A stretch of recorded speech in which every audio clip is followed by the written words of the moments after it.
नमस्कार। आज हम हिंदी भाषा की 7वीं कक्षा की पाठ्य पुस्तक अभ्यास सागर के पाठ 7 स्कूल की छुट्टियां करेंगे। यह पाठ सर्वनाम व उसके भेदों पर आधारित है। तो आइए इस पाठ को शुरू करते हैं। सबसे पहले हम जान लेते हैं कि सर्वनाम होते क्या हैं। ठीक है, सर्वनाम का अर्थ होता है सबका नाम। ठीक है, यानी कि जो शब्द सबके नामों के स्थान पर प्रयुक्त होते हैं उन्हें क्या कहते हैं? सर्वनाम। या दूसरे शब्दों में हम कह सकते हैं संज्ञा के स्थान पर प्रयुक्त होने वाले शब्द सर्वनाम कहलाते हैं। ठीक है, और सर्वनाम के 6 भेद होते हैं। पुरुषवाचक सर्वनाम, निश्चयवाचक सर्वनाम, अनिश्चयवाचक सर्वनाम, प्रश्नवाचक सर्वनाम, संबंधवाचक सर्वनाम और निजवाचक सर्वनाम। ठीक है, इनके बारे में हम आगे पढ़ेंगे। तो आइए इस पाठ को शुरू करते हैं।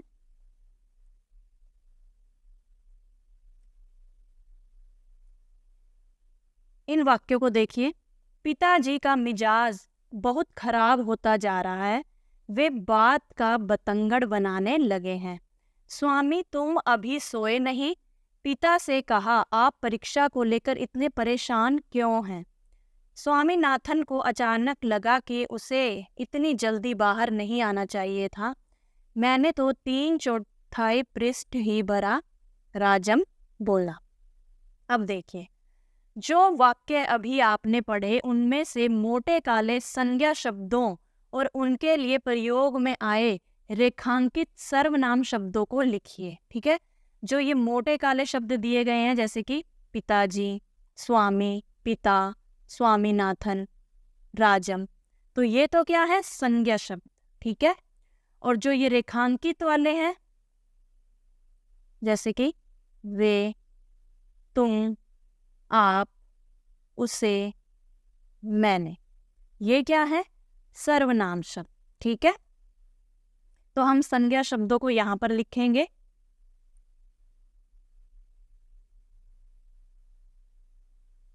पिताजी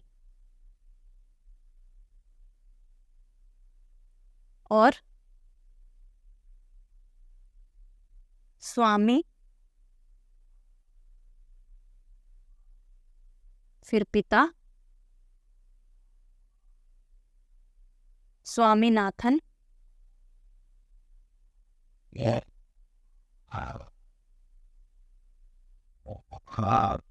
राजम।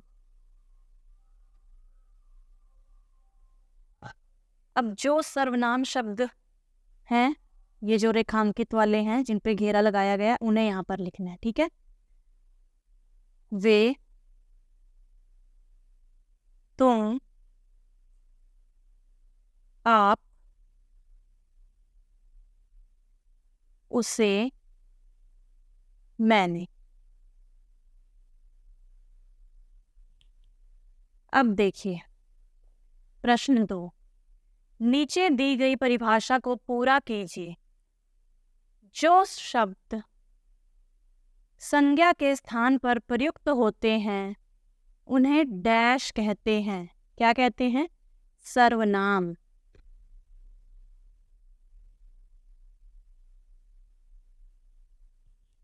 अगला प्रश्न, नीचे दिए गए वाक्यों को ध्यान से पढ़िए और लिखिए कि बोलने वाले ने अपने लिए किन सर्वनाम शब्दों का प्रयोग किया है। बोलने वाले ने, जैसे मैं तो बहुत प्रतिभाशाली हूँ, तो बोलने वाले ने अपने लिए किसका प्रयोग किया? मैं का, मैं शब्द का प्रयोग किया है। ठीक है, मुझे स्कूल जाना अच्छा लगता है, इसमें किसका प्रयोग किया है? मुझे का। मेरा गला सूख रहा है, इसमें मेरा। मैंने बहुत अच्छी तस्वीर बनाई है, मैंने। ये बोलने वाला अपने लिए प्रयोग कर रहा है इन शब्दों को। ठीक है, आओ हम शतरंज खेलेंगे, हम। ठीक है, अब अगला प्रश्न देखिए।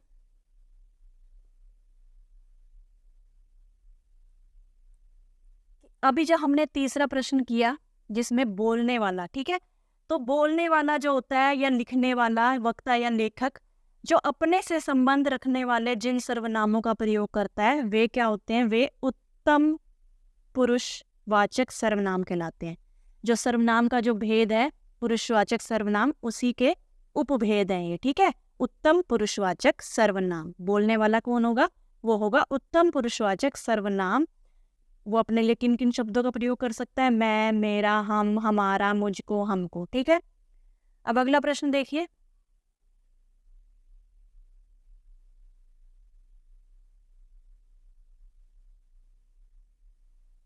अगला प्रश्न है, नीचे दिए गए वाक्यों को ध्यान से पढ़िए और बताइए कि सुनने वाले के लिए किन सर्वनाम शब्दों का प्रयोग किया गया है। अब सुनने वाले के लिए, सुनने वाला कौन होता है? वक्ता या लेखक सुनने वाले अथवा पढ़ने वाले के लिए जिन सर्वनामों का प्रयोग करता है, ठीक है। जैसे हम कुछ पढ़ रहे हैं तो हमारे लिए प्रयोग में कर रहा है लिखने वाला, ठीक है। तो उसे हम क्या कहते हैं? मध्यम पुरुषवाचक सर्वनाम। जैसे तू, तुम, तुम्हारा, तेरा, तुझको, तुझे, ठीक है।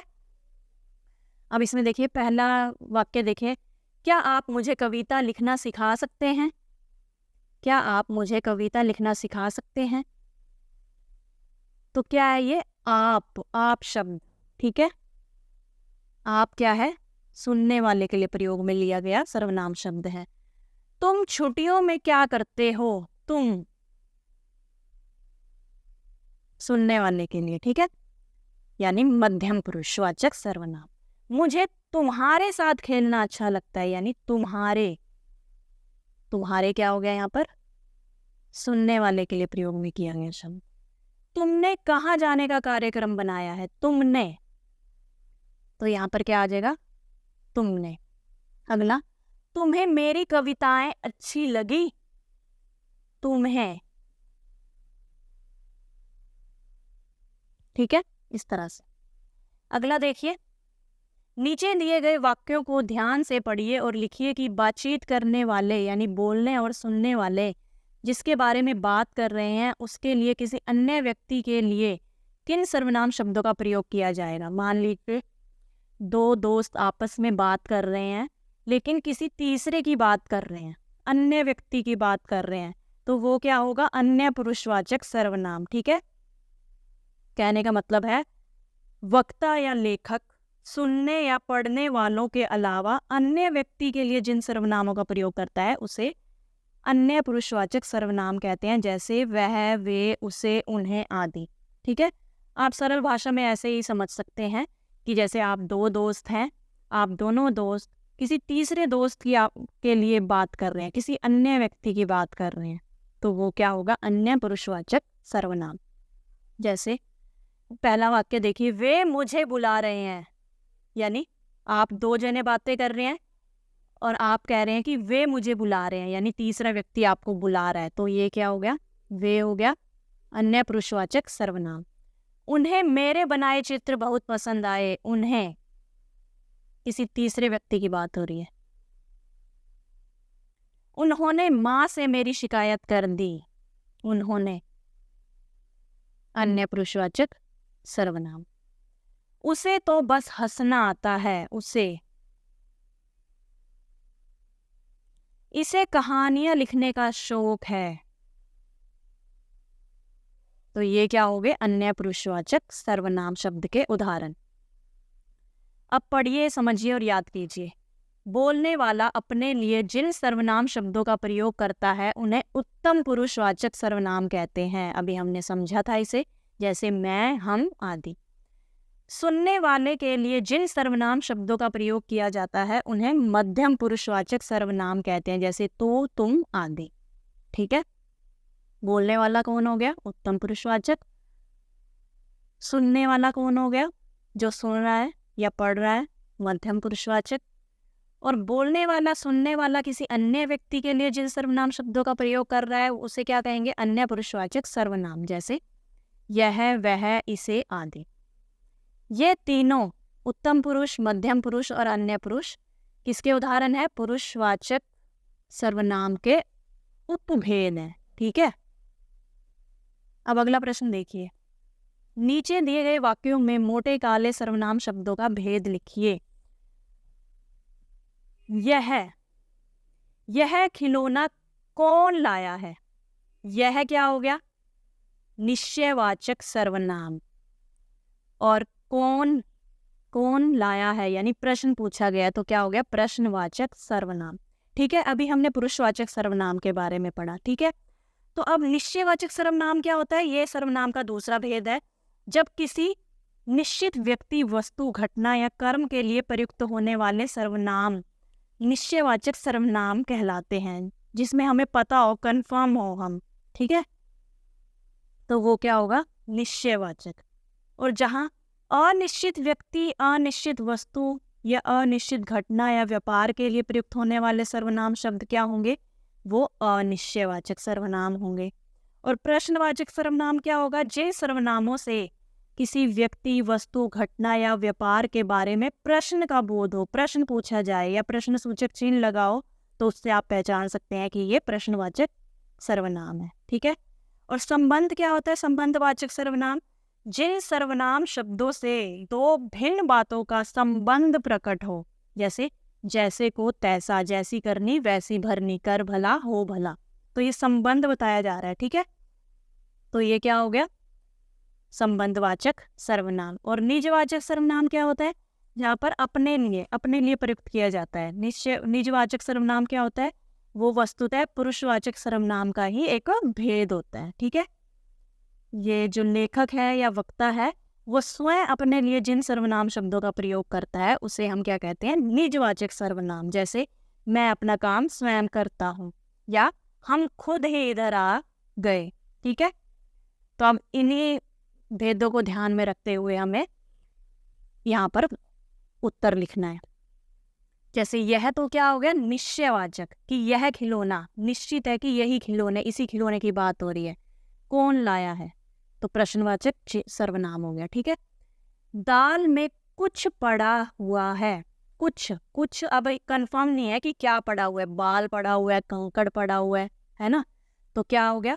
अनिश्चयवाचक सर्वनाम। तीसरा देखिए, यह पुस्तक राज की है। यह पुस्तक, अब ये भी कंफर्म है कि यह पुस्तक, जो ये पुस्तक पड़ी हुई है ना, ये राज की है, यानी कि निश्चयवाचक सर्वनाम। ठीक है, क्या हो गया? निश्चयवाचक सर्वनाम। आप अपना काम स्वयं करना। अपना काम स्वयं करना अच्छी आदत है। स्वयं, खुद की बात हो रही है यहाँ पर, तो ये क्या है? निजवाचक सर्वनाम। जो मेहनत करेगा वह सफल होगा, यानी अब संबंध, दो बातों का संबंध हो गया कि जो मेहनत करेगा वही सफल होगा, तो यानी कि संबंधवाचक सर्वनाम। अगला है, मैं 7वीं कक्षा में पढ़ती हूँ। मैं, यानी कि उत्तम पुरुष और पुरुषवाचक सर्वनाम का ये उपभेद है। ठीक है, का भेद है ये। ठीक है, अगला देखिए, नीचे दिए गए वाक्यों में एक से अधिक सर्वनाम शब्दों का प्रयोग हुआ है, उन्हें पहचानिए और उन पर घेरा लगाइए। अब क्रम से इन सर्वनाम शब्दों का भेद भी लिखिए। जैसे पहला वाक्य देखिए, मैं अपना काम कर लूँगा। मैं अपना, मैं तो आ गया अपने लिए, यानी उत्तम पुरुष, यानी पुरुषवाचक सर्वनाम। और अपना यानी निज के लिए, अपने लिए, निजवाचक। ठीक है, तुम क्या लाए हो? तुम क्या हो गया? किसके लिए बात हो रही है अब? सुनने वाले के लिए, पढ़ने वाले के लिए, यानी मध्यम पुरुष, पुरुषवाचक सर्वनाम। और क्या प्रश्न पूछा गया है तो प्रश्नवाचक। ठीक है, यह तो श्याम है और तुम, कि यह तो श्याम है और तुम, मतलब कि आप कह रहे हो कि यह तो श्याम है, यानी अन्य पुरुष की बात हो रही है, और पुरुषवाचक सर्वनाम। और तुम क्या हो गया? मध्यम पुरुष, पुरुषवाचक सर्वनाम। ठीक है, जैसे आप खड़े, आप हो, आप कोई एल्बम देख रहे हो, ठीक है, और आपके साथ आपका दोस्त है, तो आप उसे कह रहे हो कि यह तो श्याम है और तुम। ठीक है, अगला देखिए, आपको मालूम था कि चाय में कुछ पड़ा है, यानी आपको चाय में कुछ पड़ा है। आपको यानी कि मध्यम पुरुष, पुरुषवाचक सर्वनाम, और कुछ क्या हो गया, अनिश्चयवाचक सर्वनाम। कुछ पड़ा हुआ है, कंफर्म नहीं है क्या पड़ा हुआ है।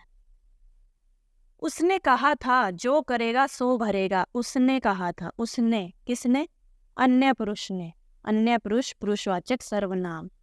जो करेगा सो भरेगा, जो करेगा सो भरेगा, यानी संबंध आ गया ना इसमें, संबंधवाचक सर्वनाम। ठीक है, अब अगला प्रश्न देखिए। नीचे दिए गए सर्वनाम भेदों का एक एक वाक्य लिखिए। ठीक है, पुरुषवाचक का क्या बना सकते हैं, मैं घूमने जा रहा हूं। निश्चयवाचक सर्वनाम, यह कलम मेरी है, कंफर्म है कि ये कलम जो है, ये पेन जो है वो मेरा ही है। प्रश्नवाचक सर्वनाम, आप क्या कर रहे हो, आप क्या कर रहे हो। तो यहाँ पर प्रश्नवाचक सर्वनाम है, तो यहाँ पर क्या आना चाहिए, प्रश्नसूचक चिन्ह। ठीक है, अनिश्चयवाचक सर्वनाम, उसका उदाहरण क्या लिखेंगे हम, कंफर्म नहीं है, बाहर कोई आया है, कोई आया है पर पता नहीं है जेंट्स है, लेडीज है। ठीक है, अगला देखिए, निजवाचक सर्वनाम, मैं अपना काम स्वयं कर लूंगा, अपने लिए प्रयोग में ला रहे हैं इसको। ठीक है, संबंधवाचक सर्वनाम, कर भला सो हो भला। ठीक है, कर भला हो भला। अगला देखिए, नीचे दिए गए अनुच्छेद को उचित उचित सर्वनाम शब्दों द्वारा पूरा कीजिए, सर्वनाम शब्दों द्वारा। तो एक दिन की बात है, डैश घर जा रहा था, मैं घर जा रहा था, तभी अचानक मुझे एक दोस्त मिला। उसने पूछा, अरे तुम यहाँ क्या कर रहे हो। मैंने जवाब दिया, मैं किसी काम से आया हूँ, मुझे ऐसा लगा कि कोई मेरा पीछा कर रहा है, मैं तो बहुत डर गया। उसने कहा, तुमने कुछ सुना, अजीब सी आवाज़ें आ रही हैं। मैंने कहा, हाँ हाँ चलो चलते हैं। फिर हम दोनों घर की तरफ चल दिए। तो सर्वनाम शब्दों का यहाँ पर प्रयोग करना था। अगला प्रश्न आओ दोहराएं। नीचे दिए गए वाक्यों को बहुवचन रूप में लिखिए, बहुवचन में बदलना है। परीक्षा समाप्त हो गई, तो इसका क्या बनेगा, परीक्षाएं समाप्त हो गई। लड़का परीक्षा भवन से बाहर आया, लड़के परीक्षा भवन से बाहर आए। वह अपनी बात कर रहा था, वे अपनी बात कर रहे थे। ठीक है, वे अपनी बात कर रहे, वह अपनी बात बता रहा था, तो सही क्या होगा इसका, बहुवचन रूप, वे अपनी बात बता रहे थे। उसने अपनी किताब बस्ते में डाली, उसने अपनी किताबें बस्ते में डाली। इस लड़के को पकड़ लो, इन लड़कों को पकड़ लो। बहुवचन रूप बदलना था हमने। ठीक है, अगला प्रश्न देखिए। नीचे दिए गए शब्दों के लिंग बदलकर लिखिए। अब लिंग बदलना है हमने। माता जी का क्या आएगा, पिताजी। अभिनेता का अभिनेत्री। वधु का वर, वर वधु। ठीक है, वीर का वीरांगना। नायिका का नायक। सुनार का सुनारिन। अगला प्रश्न, नीचे दिए गए शब्दों में अनुस्वार या अनुनासिक चिन्ह का चिन्ह लगाकर उन्हें दोबारा लिखिए। अनुस्वार यानी बिंदी, अनुनासिक यानी चंद्र बिंदु। पहुंचकर को कैसे लिखेंगे, पहुंचकर में अनुनासिक का प्रयोग होगा। बातें, शिरो रेखा के ऊपर अगर मात्रा हो तो वहां पर अनुस्वार का प्रयोग यानी बिंदु का प्रयोग होता है। दुकान, पढ़ूंगा,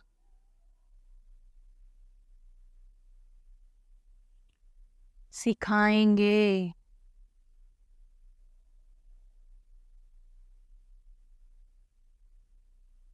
मैंने। अगला प्रश्न, नीचे दिए गए मूल शब्दों में उचित प्रत्यय लगाकर नए शब्द लिखिए। प्रत्यय लगाना है हमें, प्रत्यय जो मूल शब्द के अंत में लगता है। ठीक है, पढ़ ना, क्या बन जाएगा? पढ़ना। जीव, बड़ी की मात्रा लगा देंगे तो क्या बन जाएगा? जीवनी। उत्साह में अगर हम इत प्रत्यय लगा दें तो क्या बन जाएगा? उत्साहित। अपना पन लगा दें अगर पन प्रत्यय, अपनापन। चिल्ला, चिल्ला में अगर आहट लगा दें हम तो क्या बन जाएगा? चिल्लाहट। ठीक है, अगला देखिए, नीचे दिए गए वाक्यों में उचित विराम चिन्ह लगाने हैं हमें। विराम चिन्ह। सारा स्कूल हॉल में इकट्ठा हो गया, सिंपल सा वाक्य है ये, तो वाक्य खत्म है तो पूर्ण विराम चिन्ह। हाँ भाई, थोड़ा सा रुके हैं तो अल्प विराम। तुम लोगों को पेपर कैसा लगा? प्रश्न पूछा गया ना, कैसा आ गया, कैसा लगा, तो प्रश्न सूचक चिन्ह लगेगा। राजम ने कहा, अब लगता है मैं बच गया। दूरा उद्धरण चिन्ह शुरू था, फिर यहाँ अब लगता है, थोड़ा सा विराम दिया है तो अल्प विराम, फिर मैं बच गया, पूर्ण विराम और दूरा उद्धरण चिन्ह बंद। तो फिर कल क्या करोगे? तो फिर कल क्या करोगे, अल्प विराम। ठीक है, तो फिर कल क्या करोगे, तो पहले क्या आएगा? दूरा उद्धरण चिन्ह शुरू होएगा। तो फिर कल क्या करोगे, अल्प विराम, फिर दूरा उद्धरण चिन्ह बंद। किसी ने पूछा, पूर्ण विराम। विजय घोष से आसमान गूंज उठा। सिंपल वाक्य है, वाक्य खत्म होने पर पूर्ण विराम। अगला प्रश्न, आओ लिखें। परीक्षाओं में अंतिम परीक्षा के दिन के अनुभवों को डायरी के रूप में लिखना है आपको। ठीक है, तो दिनांक लिख देनी है आपने। दिनांक लिखने के बाद, जैसे कि आज मेरी परीक्षा का अंतिम दिन था, यह परीक्षा मेरे लिए बहुत महत्वपूर्ण थी क्योंकि इससे मेरे अध्ययन का एक महत्वपूर्ण चरण समाप्त हो रहा है। परीक्षा की तैयारी ने मुझे रातों रात अध्ययन की गहराइयों तक जाने को मजबूर किया, लेकिन आज उस सब का फल मिल रहा है। परीक्षा की शुरुआत में थोड़ा तनाव था, लेकिन जैसे ही मैंने पहला प्रश्न देखा, मेरी संतुलितता वापस आ गई। जैसे बच्चे नर्वस हो जाते हैं ना पेपर देखते ही, लेकिन जैसे जैसे प्रश्न सामने आते हैं तो उन्हें सब कुछ याद आने लगता है। पहले ऐसा लगता है कि हमें कुछ भी याद नहीं है, जैसे ही पेपर में बैठते हैं हमें लगता है कुछ भी याद नहीं है, लेकिन जब प्रश्न हमारे सामने आता है, पेपर हमारे सामने आता है, तो धीरे धीरे हमें सब कुछ याद आने लगता है जो भी हमने पढ़ा हुआ है। प्रत्येक प्रश्न को हल करने के बाद मैंने अपने उत्तरों पर विशेष ध्यान दिया और समय प्रबंधन में ही सफल रहा। मतलब कि जितना टाइमिंग था पेपर का, 3 घंटे या 2 घंटे, उतने में ही मैंने पेपर फिनिश कर दिया। परीक्षा के अंत में मुझे विश्वास था कि मैंने अच्छा प्रदर्शन किया। यह परीक्षा मेरे लिए एक अनुभवपूर्ण सफलता थी। इसके बाद मुझे अपने भविष्य के लिए उत्साह और संतुष्टि महसूस हो रही है। अब मैं अगले कदम की दिशा में अग्रसर हो रहा हूँ, बढ़ रहा हूँ, आगे की ओर बढ़ रहा हूँ, अगले कदम की ओर बढ़ रहा हूँ, जो अगले अध्याय का आरंभ होगा। ठीक है, तो ये था पार्ट 7, स्कूल की छुट्टियाँ। आशा करती हूँ अच्छे से आपको समझ में आ गया होगा। मिलते हैं अगली वीडियो में, तब तक के लिए नमस्कार।